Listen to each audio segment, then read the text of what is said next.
Now we'll start the parliamentary form of government. The different tiers of government that you just read about consist of representatives who are elected by the people. Your class 7th book begin with the story of Kanta who was standing in the line to vote during the election. So hope you remember this.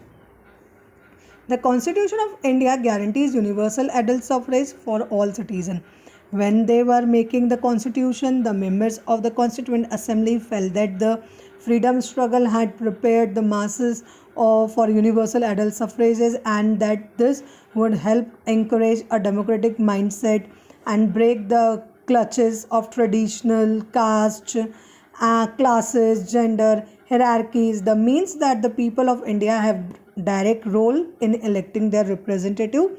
Also, every citizen of country, irrespective of his or social background, can also contest in election. These representatives are accountable to the people.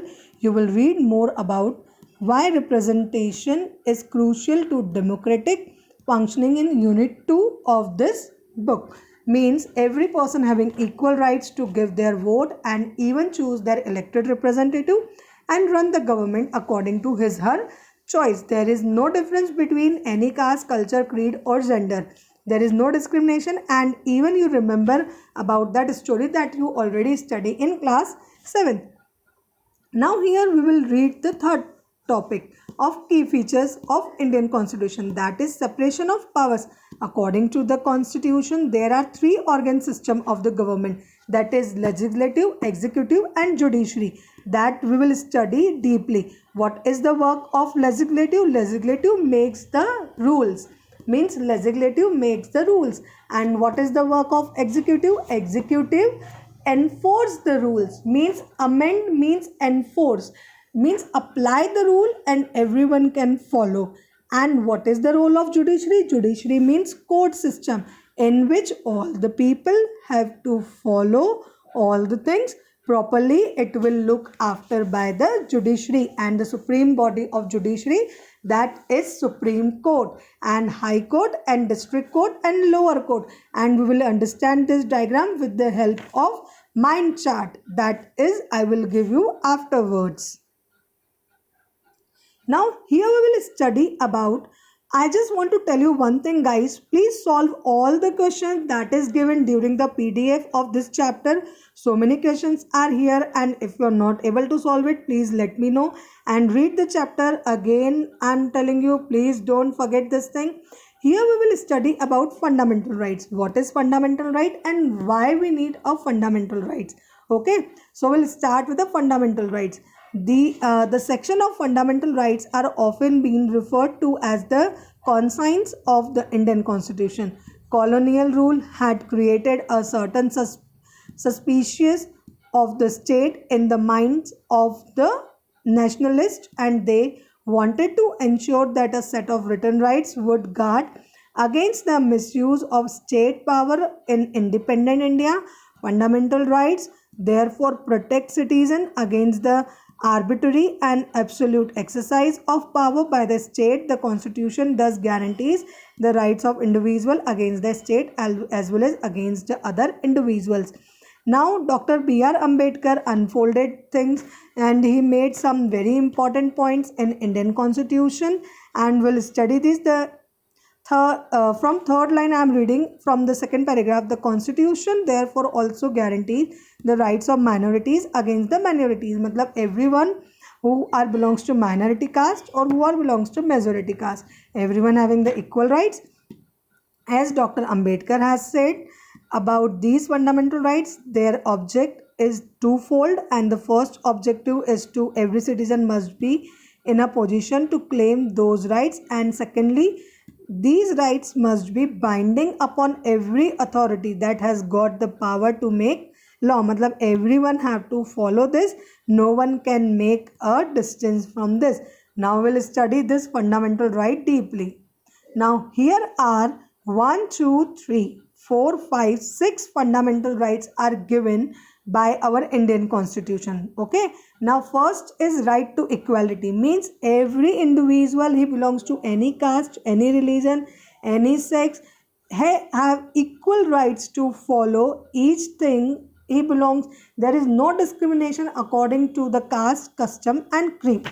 Now, the second, rights to freedom. Right to freedom means everyone having an equal right to speech, to express, to say anything in front of anyone freely without any hesitation, without any problem. He belongs to any profession, any occupation, or any business. Now, the third one is right against exploitation. If you remember, every time in the class, in last year also, I already explained what is the meaning of exploitation. I am giving you one example here. If suppose I am a worker in an organization or an employee, and I just want to, means I am able to take 100 rupees per day, and that organization or anywhere they only allow me 50 rupees per day. So that means I am able to take 100 rupees per day, but they are not allowing me to take this much rupees. So that means the person is exploited under any of the rule. Or means, one more example, if a child is below the age of 14 and doing a work in a dhaba or in a hotel or in a coal mine factory, hazardous chemical factory, and he is abolishing the law, and he is not getting proper salary and not getting education, and his rights is exploited. That means exploitation. And right against exploitation means constitution make rights for this also: trafficking, forced labor, children working under 14 years of age. Right to freedom of religion. Suppose any person wants to practice any of the religion, so no one can stop him or her, his or her. Anyone, any gender, any person can follow any of the religion. There is no force to follow this particular religion कि you have to follow. Cultural and educational rights. Every individual who belongs to minority or majority, belongs to any religion, linguistic or anything, they can follow this right, and they can follow their culture and even get basic education for their betterment. Now, the last one is right to constitutional remedies.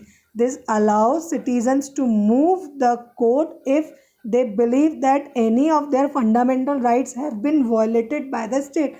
Means any state they feel कि state is not following their rights properly, they are not providing them the rights properly, they can even go to the court and they can fight for their rights. They can speak in front of anyone कि my rights are abolishing and I am not able to follow my fundamental right according to the book of constitution.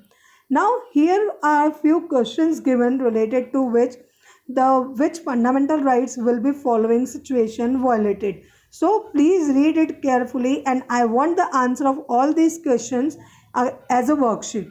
So please solve it, and I hope you all will follow this.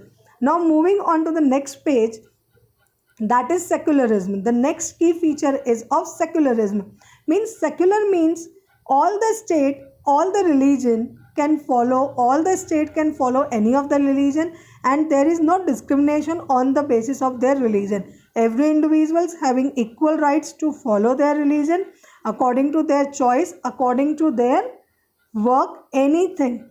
And you understood the way the country history often determines the kind of constitution that country adopt itself. The constitution play a crucial role in laying out the ideals that we would like all citizens of the country to adhere to, including the representatives that we elect to rule us. Just like in the game of football, a change of constitutive rules will affect the game and the Indian constitution. If the rules is changed again and again, then it will affect the game same as it will affect the country also. And Nepal now needs to adapt new constitution after it has recently become a democratic society. So please read the chapter carefully. Now from this is the exercise portion. So if you are able to solve it, then you may, and if you want to solve this, so please, for sure. And one more important thing I just want to tell you guys, please read all the glossary and note it down in your copy, and please learn it. And again and again I am reminding you all, please read all the chapter of social science from political science book, from history book, and from